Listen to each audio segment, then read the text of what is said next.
Doctor صاحب سوال یہ پوچھا گیا ہے کہ اگر کسی کی فرض نماز رہ گئی اور وہ اکیلے پڑھنا چاہ رہا ہے تو کیا وہ اقامت کہے گا؟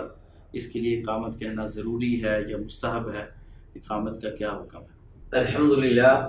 والصلاة والسلام علی رسول اللہ، اما بعد۔ اگر کوئی شخص کسی جگہ پہ تنہا ہے تو وہ اذان دے گا یا نہیں دے گا، اقامت کہے گا یا نہیں کہے گا، اس میں ایک تو ہم نے دیکھنا یہ ہے کہ وہ آدمی کہاں پہ موجود ہے۔ اگر وہ شہر سے باہر کسی جگہ تنہا موجود ہے، آبادی سے باہر موجود ہے، کسی پہاڑ پہ موجود ہے، کسی ڈیرے پہ موجود ہے، تو اس کے لیے بہتر ہوگا کہ وہ اذان کہے اور اقامت کہے، کیونکہ نبی علیہ السلام کی حدیث ہے، عقبہ بن عامر جوہنی رضی اللہ عنہ اس کے راوی ہیں، امام ابو داؤد اسے اپنی سنن میں لے کر آئے ہیں، دیگر ائمہ حدیث نے بھی اسے روایت کیا ہے کہ اللہ تعالیٰ اپنے اس بندے پہ بڑا تعجب کرتے ہیں جو بکریوں کا چرواہا ہے، پہاڑ کی چوٹی پہ موجود ہے، اذان دیتا ہے اور نماز قائم کرتا ہے۔ اللہ تعالیٰ کہتے ہیں انظروا الی عبدی ھذا، میرے اس بندے کو دیکھو، یؤذن ویقیم الصلاۃ، اذان دیتا ہے، نماز قائم کرتا ہے، یخاف منی، یہ مجھ سے ڈرتا ہے، میں نے اپنے اس بندے کو بخش دیا اور میں اس کو جنت میں جگہ دے رہا ہوں۔ تو یہ دیکھیے کہ یہ آدمی پہاڑ کی چوٹی پہ تنہا ہے، وہاں پہ اذان بھی دیتا ہے، اقامت بھی کہتا ہے، اور اللہ تعالیٰ کو اس بندے کے اس عمل سے بڑی محبت ہے۔ اس لیے جو آدمی کسی جگہ تنہا ہے وہ نماز پڑھنے لگے تو اذان کہے، اقامت کہے، وہ یہ نہ سوچے کہ میں اذان کے ذریعے کس کو بلاؤں گا۔ یقیناً اذان ایک دعوت ہے کہ لوگوں آؤ نماز پڑھنے کے لیے، لیکن اس کے ساتھ ساتھ اذان ایک عبادت ہے،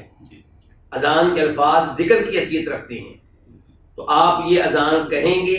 اللہ تعالیٰ کی بڑائی پہ مشتمل، اللہ کی توحید پہ مشتمل یہ الفاظ پہاڑ پہ گونجیں گے، اس ڈیرے پہ گونجیں گے، تو اللہ رب العزت کو ایسے عمل سے بڑی محبت ہے۔ تو اذان بھی دی جائے، اقامت بھی کہی جائے۔ لیکن اگر آپ شہر کے اندر موجود ہیں اور آپ کی جماعت چھوٹ گئی ہے،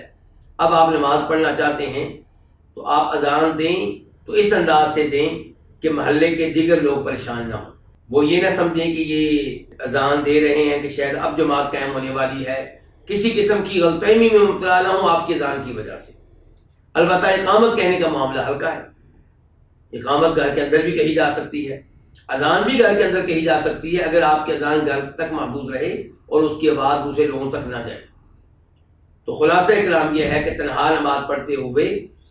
اذان کا اہتمام کرنا اچھی بات ہے، جبکہ اس کی وجہ سے کسی غلط فہمی میں واقع ہونے کا خطرہ نہ ہو۔ البتہ اقامت کی کوشش کرنی چاہیے کیونکہ اس کی وجہ سے کوئی غلط فہمی پیدا نہیں ہوگی۔ اور جب آپ تنہا نہیں ہیں بلکہ دیگر لوگوں کے ساتھ ہیں، پھر تو اذان کا اہتمام لازمی طور پہ کرنا چاہیے اور اقامت کا اہتمام لازمی طور پہ کرنا چاہیے۔ نبی علیہ السلام نے